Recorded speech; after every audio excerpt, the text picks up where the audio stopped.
प्यारे बच्चों, मैंने अपने पिछले वीडियो के माध्यम से आपको सममित आव्यूह और विषम सममित आव्यूह के बारे में तथा इससे संबंधित कुछ प्रमेयों के बारे में विस्तार से समझाया था और आज हम एक बहुत ही महत्वपूर्ण प्रमेय उसके बारे में आपको बताने जा रहा हूं। उसको आप अच्छी तरीके से समझिए, क्योंकि उससे संबंधित एक प्रश्न आपके बोर्ड एग्ज़ाम में आता है। तो वो प्रमेय मैंने लिखी है यहाँ पे। वो प्रमेय है कि किसी वर्ग आव्यूह को, अब चूँकि सममित और विषम सममित आव्यूह के बारे में बात हो रही है तो वर्ग आव्यूह ही आएगा इसमें। तो किसी वर्ग आव्यूह को एक सममित तथा एक विषम सममित आव्यूह के योग के रूप में व्यक्त किया जा सकता है। कहने का मतलब ये है कि कहना ये चाह रहा है कि कोई वर्ग आव्यूह है, जैसे मान लिया ए कोई वर्ग आव्यूह है, तो इसको हम लिख सकते हैं एक सममित आव्यूह प्लस एक विषम सममित आव्यूह के रूप में। विषम सममित आव्यूह के रूप में। सममित आव्यूह और विषम सममित आव्यूह के बारे में विस्तार से आपको बता चुका हूँ। देखिए, सममित आव्यूह क्या होता है, फिर से एक बार, कि कोई आव्यूह ए है और उसका हम परिवर्त आव्यूह ज्ञात कर लें। जो उसका परिवर्त आव्यूह आया है ए डैश, वो अगर उस दिए गए आव्यूह ए के बराबर है तो ये सममित आव्यूह होगा। दूसरी बात, जैसे अभी हमने कोई आव्यूह ए दिया हुआ है, उसका परिवर्त आव्यूह ज्ञात कर लिया और उसमें से माइनस कॉमन ले लिया। अब माइनस कॉमन लेने के बाद जो आव्यूह आ रहा है वो अगर ए के बराबर है तो ये विषम सममित आव्यूह कहलाता है। सममित आव्यूह के लिए कंडीशन होती है ए डैश बराबर ए, और विषम सममित आव्यूह के लिए कंडीशन होती है ए डैश बराबर माइनस ए। तो हमें ये सिद्ध करना है, जैसा मैंने आपको बताया है। तो आइए इसको हम सिद्ध करते हैं। मान लीजिए, मानना पड़ेगा ए एक वर्ग आव्यूह है। वर्ग आव्यूह है तो क्या लिख सकते हैं इसको? इस वर्ग आव्यूह ए को देखिए, अगर इस रूप में लिखें ए प्लस ए डैश प्लस 1/2 ए माइनस ए डैश, तो इसको हल करके देखिएगा ये ए के बराबर ही आएगा। अब इसको अगर हम पहले वाले को बी मान लें और जो ये दूसरा वाला इसका पद है इसको सी मान लें, तो ये बन जाएगा ए बराबर बी प्लस सी। तो इसमें क्या हो जाएगा कि जो ये वर्ग आव्यूह ए है, क्योंकि हमें इसमें सिद्ध करना है एक सममित आव्यूह एक विषम सममित आव्यूह के योग के रूप में, तो बी अगर हम सिद्ध कर दें सममित आव्यूह और सी सिद्ध कर दें विषम सममित आव्यूह, तो हमें जो सिद्ध करना है वो सिद्ध हो जाएगा। तो पहले हम ये सिद्ध करेंगे कि बी एक सममित आव्यूह है, उसके बाद सिद्ध करेंगे सी एक विषम सममित आव्यूह है। तो पहले हमें सिद्ध करना है कि सर्वप्रथम हम सिद्ध करेंगे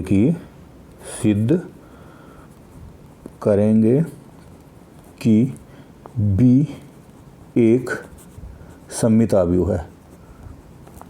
सममित आव्यूह है। तो इसके लिए हमें दिखाना पड़ेगा बी डैश बराबर बी। मैंने अभी बताया था आपको, बी डैश बराबर बी हमें दिखाना है। तो हम इसमें क्या करेंगे, बी डैश बराबर बी का मान कितना है 1/2 ए प्लस ए डैश। तो बी का डैश है तो वैसे ही हमने इसका डैश ले लिया। ये बराबर हो जाएगा 1/2 ए प्लस ए डैश। इसको इसलिए लिखा क्योंकि ये हमें मालूम है कि के कोई स्केलर हो और ए हो तो उसका डैश हो जाता है के ए डैश। यहाँ पे 1/2 स्केलर है तो 1/2 वैसे आ जाएगा जैसा है, और ये हो जाएगा ए प्लस ए डैश पूरे का डैश। अब देखिए ये बन जाएगा, हमारे पास ये मिलेगा 1/2 ए डैश प्लस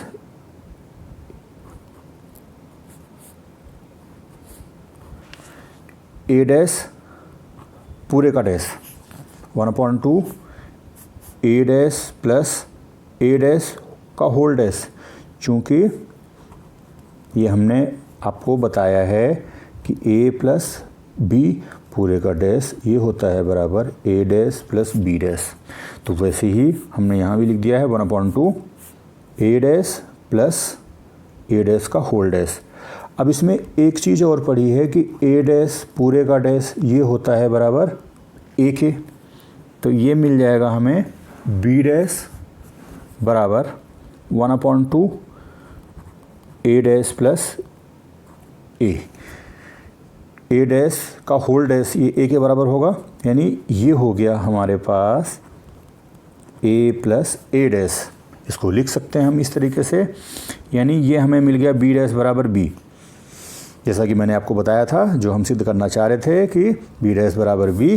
तो इससे ये सिद्ध हो गया कि बी एक सममित अवयव है, यानी 1/2 ए प्लस ए डैश एक सममित अवयव है। अब क्या करेंगे, इसी प्रकार से ये सेकंड है जो सिद्ध करना है हमें, पुनः हम सिद्ध करेंगे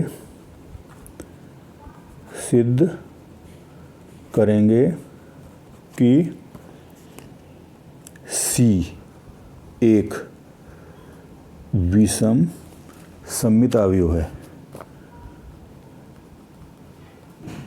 सममित अवयव है। जैसा मैंने बताया था आपको, इसके लिए हमें क्या सिद्ध करना पड़ेगा, क्योंकि हमें सी एक विषम सममित अवयव सिद्ध करना है तो सी डैश बराबर माइनस सी हमें लाना है। तो देखिए कि सी डैश बराबर, तो इसके लिए सी का मान रखो, तो सी का मान है 1/2 ए माइनस ए डैश, इसी की जगह पे रखा है, और इस पूरे का डैश हो जाएगा। फिर वही लगाएंगे हम जो हमने पहले लगाई थी प्रॉपर्टी कि के ए पूरे का डैश बराबर होता है के ए डैश, तो यहाँ पे 1/2 वैसे हो जाएगा और ए माइनस ए डैश पूरे का डैश हो जाएगा, और ये बराबर हो जाएगा 1/2। फिर हम वही प्रॉपर्टी लगा देंगे, ये बन जाएगा ए डैश माइनस ए डैश पूरे का होल डैश, और ये हो जाएगा 1/2 ए डैश माइनस ए, क्योंकि ए डैश पूरे का होल डैश बराबर होता है ए के, यानी कि सी डैश बराबर हमें मिल गया, अगर इसमें से माइनस कॉमन ले लें तो 1/2 ए माइनस ए डैश मिल जाएगा। सी डैश बराबर माइनस 1/2 ए माइनस ए डैश, और 1/2 ए माइनस ए डैश किसके बराबर है, ये बराबर है सी के, तो इसको हम लिख सकते हैं सी डैश बराबर माइनस सी। अभी बताया मैंने 1/2 ए माइनस ए डैश बराबर है सी के। अब देखिए सी डैश बराबर माइनस सी आ गया, इसका मतलब है कि सी एक विषम सममित अवयव है। अब आ जाओ शुरू में, ये जो लिखा था मैंने कि a बराबर 1/2 ए प्लस ए डैश प्लस 1/2 ए माइनस ए डैश, यानी कि 1/2 ए प्लस ए डैश ये एक सममित अवयव है, और 1/2 ए माइनस ए डैश एक विषम सममित अवयव है। साफ साफ दिखाई पड़ रहा है क्योंकि हमने अभी सिद्ध किया है ये। तो इस प्रकार से हम ये सिद्ध कर सकते हैं कि किसी वर्ग अवयव को एक सममित तथा एक विषम सममित अवयव के रूप में व्यक्त किया जा सकता है।